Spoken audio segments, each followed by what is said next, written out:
오늘도 성령 충만을 사모하여서 새벽을 깨우며 기도의 자리에 나오신 모든 성도님들을 환영하고 축복합니다. 기도하겠습니다. 사랑과 은혜가 풍성하신 하나님 아버지, 오늘도 기도와 말씀의 자리로 우리를 인도하여 주시니 참으로 감사드립니다. 삶의 모든 순간순간이 하나님의 은혜임을 기억하며 찬양드립니다. 죄 많은 인생, 아무 공로 없는 저희를 불쌍히 여겨주시고 독생자 예수 그리스도를 아낌없이 내어주신 끝없는 사랑에 진심으로 감사드립니다. 그리스도 안에서 새로운 피조물이 된 우리 삶을 하나님 영광 받으시는 삶으로 온전히 쓰임받게 하여 주옵소서. 대항의 다음 세대들이 말씀과 기도로 온전히 세워지게 하시고 주의 청년들이 빛의 자녀로 세상 속에서 복음에 합당한 삶을 살아가게 하옵소서. 대항의 모든 가족들에게 날마다 넘치는 기쁨과 평안을 허락하여 주시고 성령 충만함으로 오늘 하루도 승리케 하옵소서. 질병으로 고통 중에 있는 귀한 성도들을 고쳐주시옵고 예수 십자가의 은혜와 부활의 능력으로 모든 치료의 과정들을 잘 이겨낼 수 있도록 인도하여 주옵소서. 천사 찬양대의 찬양 기쁘게 받아 주시오며 오늘도 진리와 생명의 말씀 잘 선포케 하옵소서. 예수 그리스도의 이름으로 간절히 기도드립니다. 아멘. 오늘 하나님께서 우리에게 주시는 말씀은 누가복음 22장 1절부터 23절까지의 말씀입니다. 신약 134면에 있습니다. 누가복음 22장 1절에서 23절까지의 말씀 한 절씩 교독하실 때 살아계신 하나님의 음성 들으시기 바랍니다.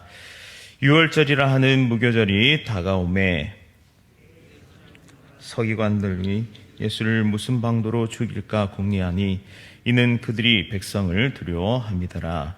12 중에 하나인 가룟진이라 부르는 유다에게 사탄이 들어가니 이에 유다가 대제사장들과 성전 경비대장들에게 가서 예수를 넘겨줄 방도를 의논하매 그들이 기뻐하여 돈을 주기로 언약하는지라.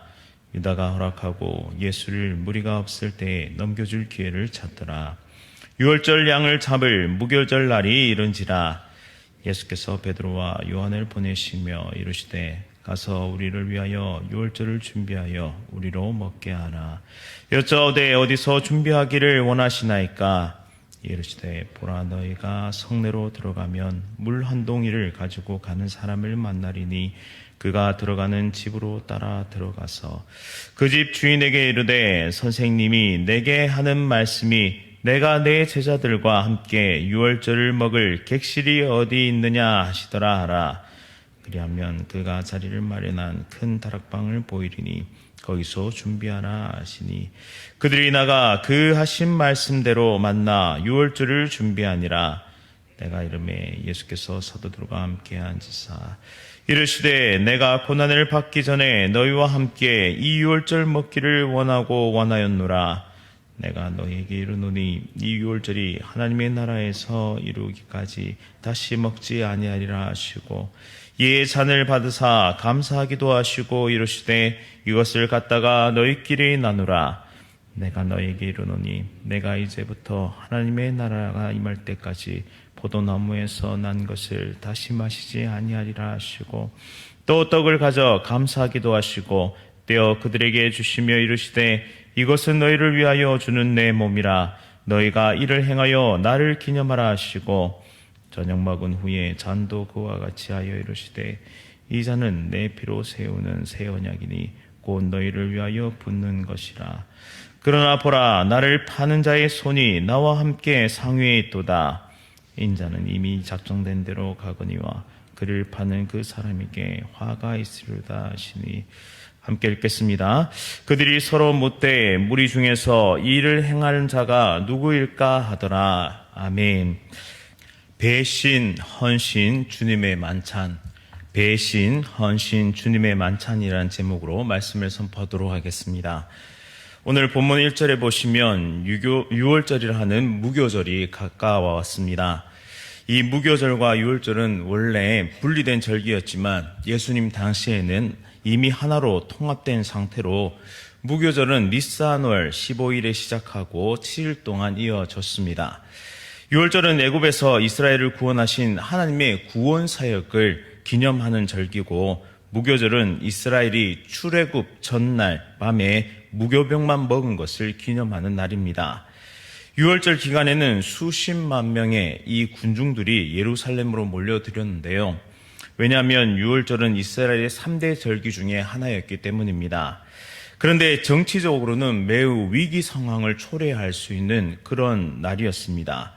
왜냐하면 유월절의 의미가 애굽에서 해방되었음을 포함하고 있기 때문에 현재 로마의 지배하에 있는 이스라엘 백성 중에 독립을 꾀하는 집단이 있다면 국가 해방의 기회로 폭동을 일으킬 수 있는 그런 기간이었기 때문입니다. 이는 당시 기득권층에 매우 민감한 문제였는데요. 대제사장들과 서기관들은 막강한 부와 권력을 누렸던 사람들입니다. 그들은 이스라엘 역사 가운데 하나님의 구원하심을 기념하는 이 절기 가운데 진정한 구원자이신, 진정한 메시아이신 예수 그리스도를 죽이려고 지금 궁리하고 있습니다. 2절 말씀에 그들이 백성을 두려워함이더라 라고 말씀하는데요. 율법의 전문가들이며 말씀과 그 누구보다 가까웠던, 가까이 지냈던 사람이었던 종교 지도자들은 하나님을 두려워하기보다 백성들을 더욱 두려워했습니다. 진정한 구원자 예수 그리스도께 영광을 돌리기보다 죽이고자 혈안이 되어 있었던 것이죠. 그들은 이미 그 마음속에 만몬에 사로잡힌 모습입니다. 출세와 성공에 눈이 멀어 있었고 인기와 환호에 목말라 있었습니다. 그런데 예수님의 등장으로 대중의 눈과 마음이 예수님께로 온전히 쏠리게 됩니다. 여러분의 논쟁으로 이미 예수님에게 큰 굴욕을 맛보기까지 했습니다.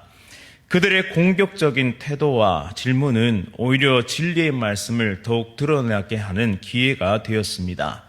이미 자존심이 상할 대로 상한 그들은 조만간에 자신이 쌓아 올린 그 종교적 권위마저도 잃을까봐 노심초사하고 있는 상태였습니다. 이런 와중에 사탄은 3절 말씀처럼 가룟 유다에게 들어가게 되는데요.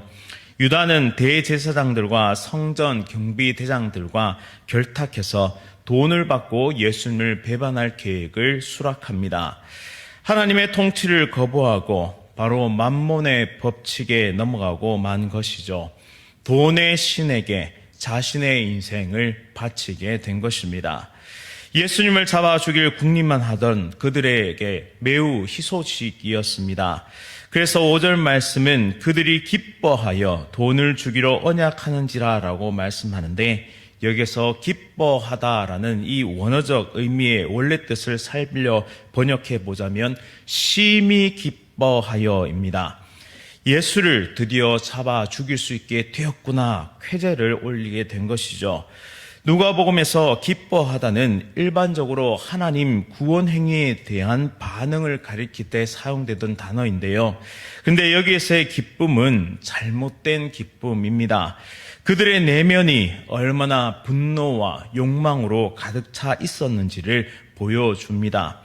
여기서 한번 나 자신을 돌이켜보기를 소원하는데요. 나는 언제 제일 기쁩니까? 언제 심히 기쁩니까? 예배할 때, 찬양할 때, 기도할 때, 전도할 때, 봉사할 때, 섬길 때에 심히 기쁘십니까? 아니면 내 욕망과 욕심이 성취되었을 때, 내가 원하는 욕심대로, 바람대로 척척 이루어져 갈 때, 그리고 즐기고 맛보고 소유하고 빼앗으면서 우리는 심히 즐거워하고 있지는 않습니까? 기쁨에도 두 가지 측면이 있는데요. 예수님 안에 있는 기쁨이 있는가 반면에 예수님 밖에 있는 기쁨도 있습니다.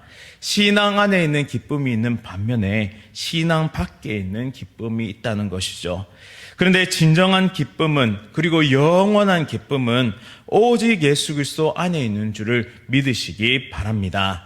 성도의 기쁨은 그러해야 합니다. 예수님으로 가득 차서 날마다 예수 그리스도를 닮아가는 것이 우리의 가장 큰 기쁨이어야 합니다. 영생의 기쁨과 장래의 유업으로 받을 하나님 나라에 대한 기쁨이 성도 안에 가득 차 있어야 한다는 것이죠. 고린도전서 15장 50절 말씀에 이렇게 말씀합니다. 형제들아, 내가 이것을 말하노니 혈과 육은 하나님 나라를 이어받을 수 없고 또한 썩는 것은 썩지 아니하는 것을 유업으로 받지 못하느니라. 아멘. 예수 그리스도 안에 있을 때에만, 또한 영원한 것을 쫓을 때에만 우리는 진정한 기쁨, 이 세상이 줄 수 없는 참된 기쁨을 누릴 수 있게 되는 것입니다. 오늘 하루도 예수님 안에서 이 참된 기쁨을 누리며 믿음의 길을 경주해 나가는 우리 모두의 삶이 될 수 있기를 간절히 바랍니다. 이제 7절부터 13절까지는 이름 모를 한 사람의 헌신이 등장하는데요. 예수님은 유월절을 보내기 위해서 베드로와 요한을 보내 유월절을 준비케 하십니다. 어디에서 유월절을 보내기 원하십니까? 라는 이 제자들의 질문에 예수님은 성내에 들어가면 물 한 동이를 가지고 가는 사람을 만날 것이고, 그 사람을 따라 그 들어가는 집에 가서 집 주인에게 말하면 객실을 내줄 것이다 라고 말씀합니다. 큐티책 왼쪽 하단부 해설을 보시면 원문에 물 한 동이를 가지고 가는 사람은 남성 명사임을 알 수 있습니다. 따라서 당시 물동이로 물을 운반했던 사람들은 대부분 여자였기 때문에 일반적이지 않게 이 남자는 제자들의 눈에 쉽게 띄었을 것입니다. 집주인은 큰 다락방을 예수님께 내어드렸고, 이름 모를 한 사람의 헌신으로 마지막 제자들과 만찬을 이렇게 가질 수 있었습니다. 마태복음은 향유옥합으로 예수님의 죽으심을 예비했던 헌신했던 한 여인이 등장합니다. 이처럼 누군가는 예수님을 죽이고 배신하고 넘어뜨리려고 했지만, 누군가는 예수님에게 가장 귀한 것을 아낌없이 드리고 있음을, 그런 헌신의 모습을 하고 있음을 우리는 볼 수 있습니다. 예수님을 향한 반응은 오늘날에도 크게 두 가지로 나타날 것입니다. 예수님과 복음을 이용해서 자신의 사리사욕을 채우든지, 아니면 자신에게 허락하신 가장 귀한 것을 드려서 예수님의 복음 사역에 쓰임 받든지, 이 둘 중에 하나를 선택해야 하는 것입니다. 오늘 나의 삶을 주님을 위해서 기꺼이 드리기를 원하십니까? 내 생명을 하나님께 드리겠다라고 고백하기 전에 내가 가진 작은 것이라도 함께 나눌 수 있는 삶의 실천이 필요한 오늘 이때입니다. 어제의 나보다 오늘의 내가 더욱 예수님을 닮아갈 수 있기를, 더욱 예수님을 사랑할 수 있기를 간절히 원합니다. 이제 마지막으로 14절부터 23절까지는 주님의 만찬에 관한 기록입니다. 주님은 성찬을 베푸시며 제자들에게 자신의 마지막 때가 왔음을 선포하시는데요. 이제 유월절 식사가 예수님의 마지막 식사라는 점, 그리고 이제 예수님의 생애에 가장 큰 위기가 찾아왔음을 예고하고 있습니다. 그리고 궁극적으로는 하나님 나라에서 음식을 나누고 마시는 만찬으로 이어지게 될 것입니다. 인상적인 점은 누가가 이 떡을 나누는 이 묘사를 하고 있는 순서입니다. 잡고 감사하고 떼고 주는 것, 잡고 감사하고 떼고 주는 것, 이 장면 어디서 많이 보시지 않으셨습니까? 바로 예수님께서 물고기 2마리와 떡 5개로 5,000명을 먹이신 바로 오병이어의 사건의 모습을 떠오르게 하는 장면입니다. 누군가의 몸을 주는 것은 일반적으로 전쟁에서 그 사람의 백성을 위해 그 사람의 생명을 주는 것을 뜻하는데요. 생명의 떡이신 예수님은 우리를 살리기 위해서 자신을 기꺼이 내어주셨습니다. 또 이 잔은 예수님이 당하실 고난과 진노와 피를 상징합니다. 하나님과의 언약은 피로 성립되었는데요. 피 흘림이 없이는 죄 사함이 없기 때문에 예수님의 대속적 죽음과 피 흘림 없이는 결코 제자들과 모든 신자들, 특별히 저와 여러분들을 구원하실 수 없습니다. 따라서 예수님은 자신의 십자가 보혈로 새 언약을 세우시게 됩니다. 바로 예수님께서 친히 생명의 길, 구원의 길, 그리고 영생의 길이 되어 주셔서 우리를 지금도 인도하고 계십니다. 그런데 이렇게 귀한 주님의 만찬 가운데 예수님을 파는 자도 함께 있었습니다. 이 배신 속에서도 가장 사랑하는 제자들, 그들 배신의 속에서도 예수님은 묵묵히 사명을 향해 나아가고 계십니다. 바로 저와 여러분들을 너무나 사랑하셔서 이 구원하시기 위함으로 이 사명을 묵묵히 수행하고 계신 것입니다. 누군가에게는 예수님이 영원한 생명으로 인도하는 참된 구세주요, 메시아이지만 누군가에게는 예수님은 실망스러운 사람 혹은 아무런 의미 없는 사람이 될 수도 있습니다. 즉 구원은 값없이 주시는 하나님의 은혜이며 그리고 하나님의 선물이며 우리에게 먼저 그 은혜가 임해야지만 우리가 누릴 수 있는 것입니다. 은혜의 예수님께서 먼저 우리를 찾아오셨고 우리의 마음 문을 두드리시고 우리와 함께 하시며 영원한 생명의 길로 지금도 인도하고 계십니다. 그 은혜에 감사하며 오늘 하루도 복음을 증거하는 복음 증거자가 될 수 있기를, 또한 그 사랑과 그 은혜에 감격하며 하늘로부터 오는 진실된 기쁨 가운데 우리가 누리며 즐기며 살아가는 그런 믿음의 신실한 하나님의 백성 될 수 있기를 간절히 원합니다. 그리고 우리 앞에 놓여있는 모든 믿음의 경주를 오직 예수 그리스도로 가득 차서 오직 예수님과 함께 동행하며 믿음의 경주를 끝까지 달려가 주님께서 예배하신, 하나님께서 예배하신 상급을 받으며 주 안에서 참된 만찬에 참여하는 우리 모두의 삶 될 수 있기를 간절히 바랍니다. 말씀을 기억하면서 함께 기도하도록 하겠습니다. 누군가는 배신했고 누군가는 헌신했으며 그러는 동안에도 주님의 만찬은 계속되었습니다. 이처럼 나를 살리기 위한 하나님의 구원 계획은 그 어떠한 상황에서도 신실하게 진행되고 있음을 말씀을 통해 발견케 하시니 참으로 감사드립니다. 나를 살리기 위해 자신의 모든 것을 내어주신 예수 그리스도를 바라보며 오늘도 하늘로부터 내려온 기쁨과 감사로 살아갈 수 있도록 인도하여 주옵소서.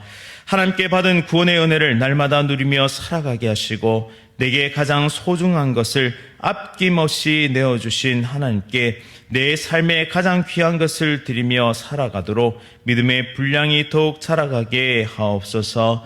오직 예수로 살게 하시고 오직 믿음으로 승리하게 하옵소서. 오늘 하루도 하나님께 맡겨드리며 예수 그리스도의 이름으로 간절히 기도드립니다. 아멘. 하늘에 계신 우리 아버지여, 이름이 거룩히 여김을 받으시오며 나라가 임하시오며 뜻이 하늘에서 이루어진 것 같이 땅에서도 이루어지이다. 오늘 우리에게 일용할 양식을 주시옵고 우리가 우리에게 죄 지은 자를 사하여 준 것 같이 우리 죄를 사하여 주시옵고 우리를 시험에 들게 하지 마시옵고 다만 악에서 구하시옵소서. 나라와 권세와 영광이 아버지께 영원히 있사옵나이다. 아멘. 오늘은 부산 서광교회에서 복음 전하는 조신일 목사님을 위해서 세 가지 기도 제목으로 함께 기도하겠습니다. 첫 번째는 개척이라는 사명을 끝까지 포기하지 않고 완주할 수 있도록, 두 번째는 가족들이 모두 힘을 내고 강건하여서 같이 사역을 잘 감당할 수 있도록, 세 번째는 어려운 재정 상황에도 하나님 나라를 바라며 기쁨으로 섬길 수 있도록 부산 서강교회와 또 조신일 목사님을 위해 함께 기도하도록 하겠습니다. 오늘 하루도 성령 충만으로 승리하십시오.